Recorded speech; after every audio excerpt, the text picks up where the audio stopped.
جناب اسپیکر، بار بار اس فلور پر کھڑے ہو کر ہم اپنے ملک کے حالات پر بات کرتے ہیں،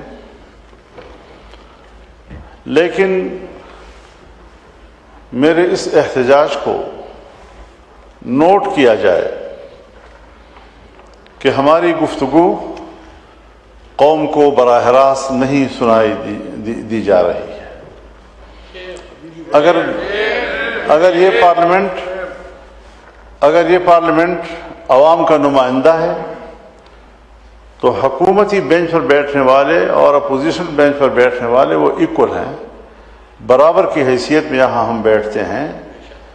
اگر اس طرف کی کوئی تقریر وہ عوام کے پاس جاتی ہے، وہ سن رہی ہے کہ میرا نمائندہ آج کیا بات کر رہا ہے، تو ہمارا بھی یہ حق ہے کہ ہماری پوری گفتگو کو عوام سنیں۔ ہم ان کی امانت لے کر یہاں آئے ہیں اور ان کی امانت کی پاسداری ہمارا شرعی فریضہ بھی ہے، ہمارا آئینی و قانونی فریضہ بھی ہے اور ہمارا اخلاقی فریضہ بھی ہے۔ جناب اسپیکر، میں آج جس ماحول میں گفتگو کر رہا ہوں، مجھے ایسا محسوس ہو رہا ہے جیسے میں خون کے جھیل میں کھڑا ہوں اور آپ سے مخاطب ہو رہا ہوں۔ مسئلہ کسی ایک فرد کا نہیں ہے۔ ہمارے شیخ مولانا محمد ادریس وہ شہید ہو گئے۔ وہ ہمارے صوبائی اسمبلی کے ممبر رہ چکے تھے۔ ان کے سسر قومی اسمبلی کے رکن رہ چکے تھے، مولانا حسن جان شہید۔ مولانا معراج الدین اس پارلیمنٹ کے رکن رہے، شہید ہو چکے ہیں۔ مولانا نور محمد صاحب وانا کے وہ اس پارلیمنٹ کے رکن رہے ہیں اور وہ شہید ہو چکے ہیں۔ باقی جو ہمارے اکابر علماء ہیں، جو میرے لیے میرے استاد کا مقام رکھتے ہیں، وہ دہشت گردی کے بھیڑ چڑھ چکے ہیں اور جمعیت علماء اسلام ہو، تمام مکاتب فکر کی سیاسی جماعتیں ہوں، تمام مکاتب فکر کے مدارس ہوں، مدرسین ہوں، علماء ہوں، طلباء ہوں، طول و عرض میں یہ سب لوگ پاکستان کے آئین کے ساتھ کھڑے ہیں، ملک کے ساتھ کھڑے ہیں۔ کس چیز کی سزا ان کو دی جا رہی ہے کہ آئے روز ہم جنازے اٹھا رہے ہیں؟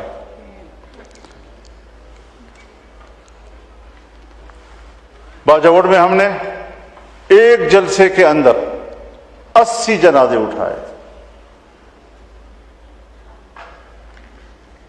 وانا وزیرستان میں، شمالی وزیرستان میں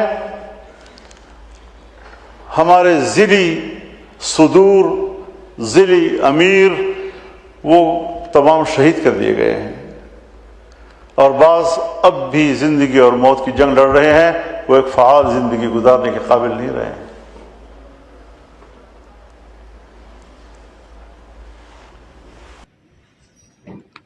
15-20 سال ہو گئے، آپریشنز ہیں کہ ہم دیکھ رہے ہیں، کبھی کسی نام سے تو کبھی کسی نام سے، اور مرض پڑتا کیا جلد دوا کا اس کی مثال بنے۔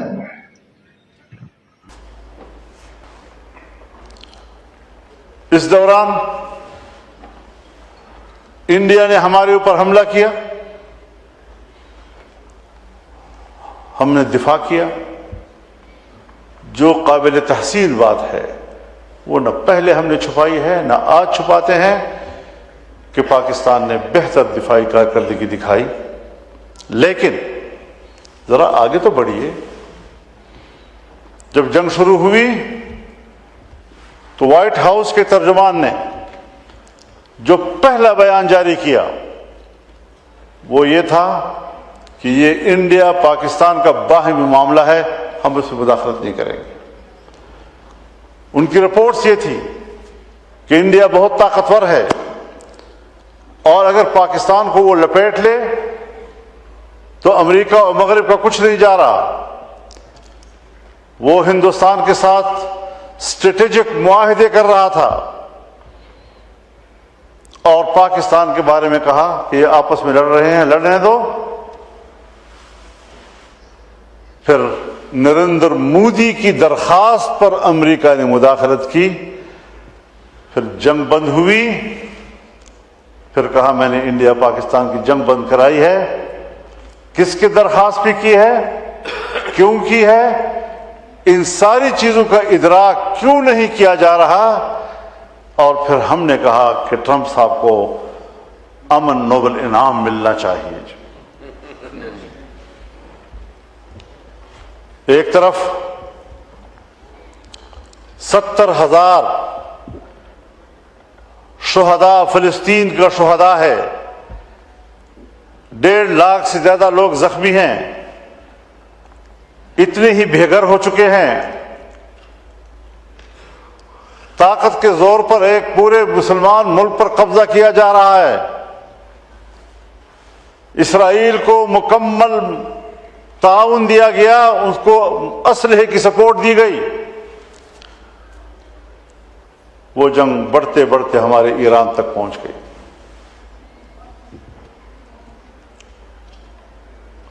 ایران بہتر کارڈ کھیل رہا ہے اس وقت. آبنائے ہرمز بند ہے، لیکن کسی ملک کے پیٹرولیم نرخوں پہ کوئی فرق اثر نہیں پڑ رہا. صرف پاکستان کیوں وہ ملک ہے کہ جہاں مہنگائی عروج پہ چلی گئی.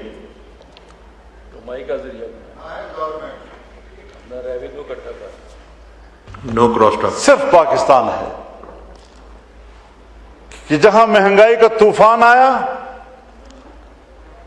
کہاں ہے ہمارے معاشی ماہر، کہاں ہے ملک کی معیشت کو مینج کرنے والے لوگ. نہ انڈیا متاثر ہوا، حالانکہ جہاز تو ان کے بھی رکے ہوئے ہیں.